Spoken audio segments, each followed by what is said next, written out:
Princess Cruises have entered Megaship cruising with the launch of their 4,300 passenger Sphere class ships, Sun and Star Princess. Hearing it was totally different to their other ships, reading very divided reviews, and seeing many asking if Princess were abandoning us loyal guests to attract a different type of passenger, I had to test it out for myself. And you're about to hear the good and the bad news that I found, and I will reveal as a past frequent Princess cruiser if I will cruise on these ships again or not. Welcome aboard, I'm Gary Bembridge. As always, to ensure an unbiased and balanced review, I booked and paid for my 7-night Sun Princess Mediterranean cruise to test this all out at the usual fare through my travel agent. Before I get into the negatives, let's start with the positives. The first positive is the overall ship design and decor. The ship looks pretty good, especially for a megaship, and has pleasant decor throughout, although it did feel it uses the rather generic cruise decor I'm seeing across many lines these days. Inside, it looks and feels like the recent Norwegian Prima class of ships, had elements of Cunard Queen Anne and touches of Celebrity Edge class ships. Pretty generic look and feel. They've discarded the traditional glitzy gold richness used on the rest of the fleet for a lighter, more neutral look and colour palette. From the outside, this massive ship has a few design features that makes it look a little bit less like a big clunky floating mall at sea. First, the glass spheres midship either side of the ship that give this class its name. These multi-deck spheres mean that, unlike other Princess ships, the design connects passengers more with the sea. Within the spheres is the multi-deck atrium called the piazza, as on all Princess ships. Unlike on other Princess ships, from here you can actually see the sea outside on either side, and it's filled with natural light. Other features continue this better connection with the sea, like the massive multi-deck glass dome at the front of the ship with a tiered entertainment space and an adult-only covered deck and pool. Unlike other Princess ships, they've tried to connect passengers much more with the sea in other ways, making this clearly a ship designed for warm weather itineraries. For example, there is the Deck 9 outdoor promenade area with lots of casual dining venues and seating overflow from the buffet. There are many deck areas with bars all over the ship, including some tucked away, like the Infinity Pool and Bar at the rear on Deck 8. I also thought the cabins were an improvement. They're more modern and spacious than other Princess ships, and they range from inside cabins right through to glitzy suites, but still no solo cabins. However, despite the overall look and feel of the ship being good, there is no getting over this is a massive ship, and there are a couple of really big design issues that I'll cover in the negative section, including what loyal Princess cruisers did and will find challenging about this ship. The second positive about these bigger Sun and Star Princess ships is having more choice than on other Princess ships. If you like specialty dining, there are significantly more of those. While most Princess ships have 3 specialty restaurants, Crown Grill, the Catch by Rudy and Sabatini's, on these there are 7, with the addition of Butcher's Block by Dario, Makoto Ocean, Umai Hot Pot and Umai Teppanyaki. They also added in some experiential dining options with Spellbound Dining with the Magic Experience and Love by Brit, combining the artistry of Romero Brito with Rudy Soderman culinary offerings. There are also more options of dining included in the fare. Like other Princess ships, there's the Soleil Dining Room offering fixed dining, Eclipse Dining Room which offers anytime dining. They also though have the American Diner, which in the evenings is a sit-down served menu, but during the day is a buffet. And then of course the main buffet, which is called the Eatery. On the main pool deck, they have introduced more options of dining included in the fare with individual pizza, burger, taco and salad stations. And as mentioned, you've got that promenade dining, which has pizzas, burgers, tacos and ice cream.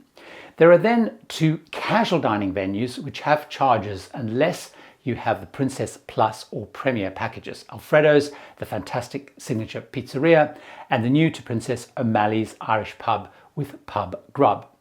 With many more dining options, I found there was way more chance to use my Princess Premier package inclusions. Princess Premier includes unlimited specialty and casual dining, and so with many more options to dine at, I found I could get much more value from that with greater ability to actually get bookings. There are loads of bars and loads of lounges, including that one I mentioned, O'Malley's, which is new, but they still have some of the old favorites like Crooners, for example. There is a busy daily program with a wide choice of activities. I counted 64 events on the C days, including big production shows, although there is a big issue with those that I'll talk about in the cons. Live music, trivia, quizzes, bingo, dance classes, port and enrichment talks, and on and on and on. They have activities running late into the night too. More on that later as well, because that's important. The next area that I think was a positive is they do have some adult-only facilities. This ship is absolutely attracting families. Even on my sailing, which wasn't in school vacation time, we were sailing with overcapacity and with several hundred kids and teens. This meant the main pools on deck 17 and the one on deck 8 were usually busy and kind of taken over a little bit by kids. But in the front of the ship, under that dome I mentioned, is that free-to-use adult-only 18+ area with lounges, indoor pool and a bar. Unfortunately, being under the dome, it was not in the open air as such, but it was an alternative to the more rowdy, the busy and kid-filled other pools. The thermal area in the spa is adult only, but that has a charge. And if you're in a premium Sanctuary Collection cabin, there is an adult only deck there too. Let me explain more about this. If you have the budget, this is another big positive.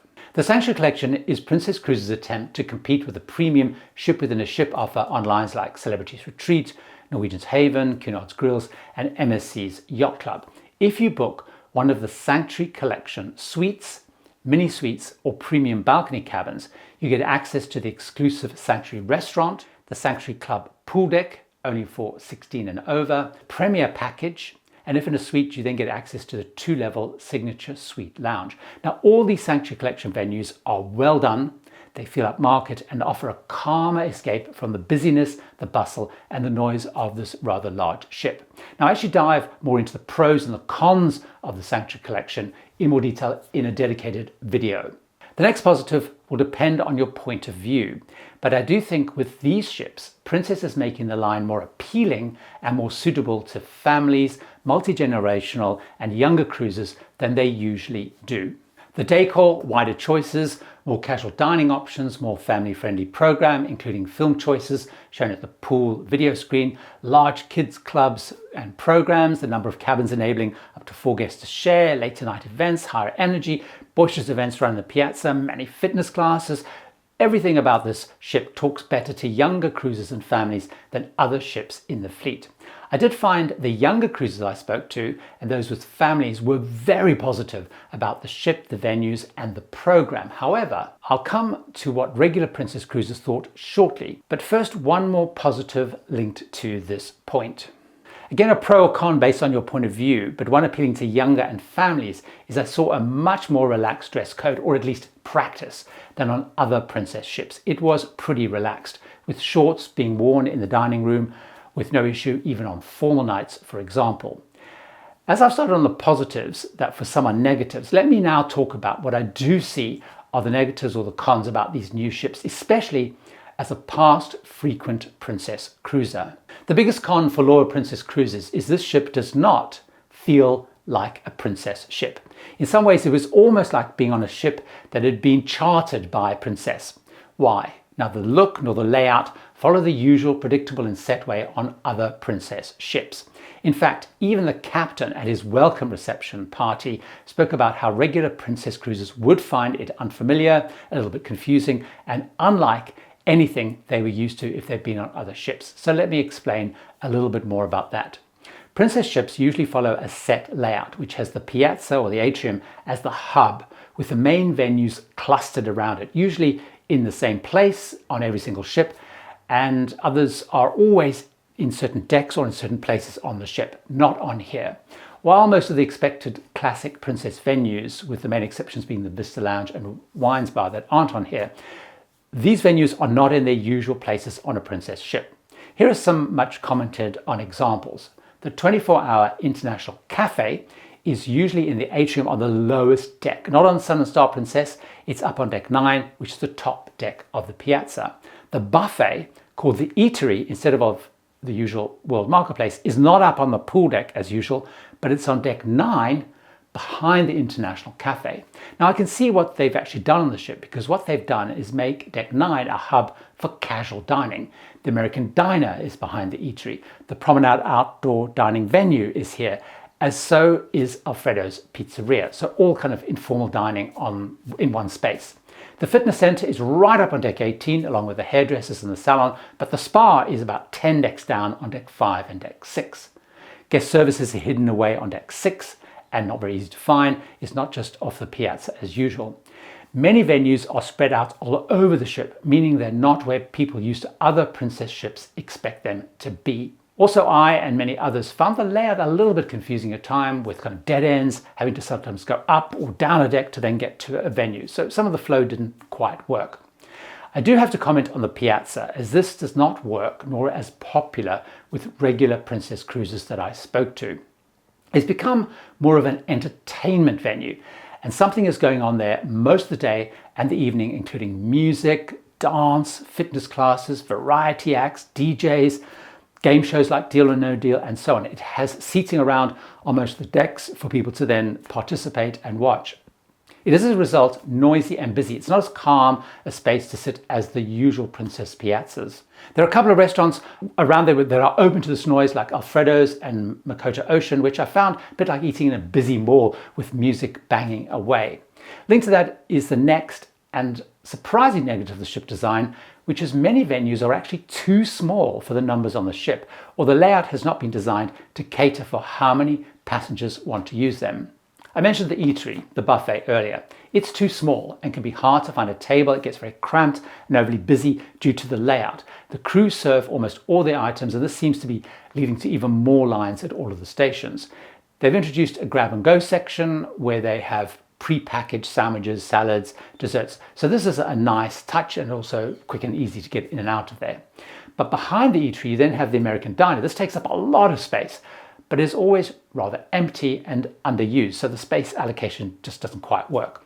The Princess Arena, which is the theatre, is way too small. It holds between 900 and 1,000 people, but with at least 4,300 people on the ship at double occupancy, and often way more due to families sharing cabins at peak times, like on my cruise.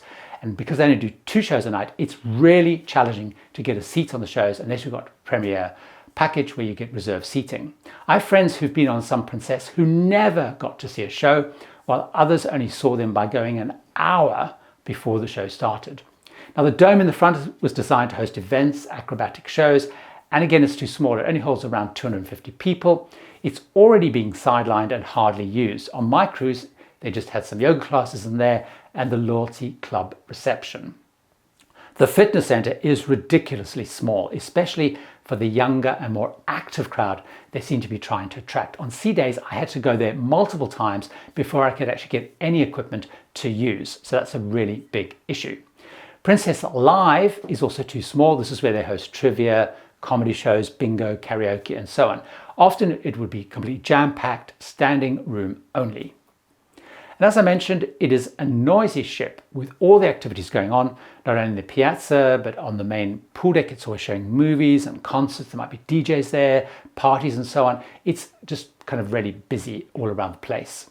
Based on my experience, I feel this new Sun Princess Star Princess class are designed for the next generation of princess travelers that they're looking for. It's designed to cater for a younger crowd. It's for families who want more choice, buzz, activity, less traditional princess and vibe, and less need to dress up, basically.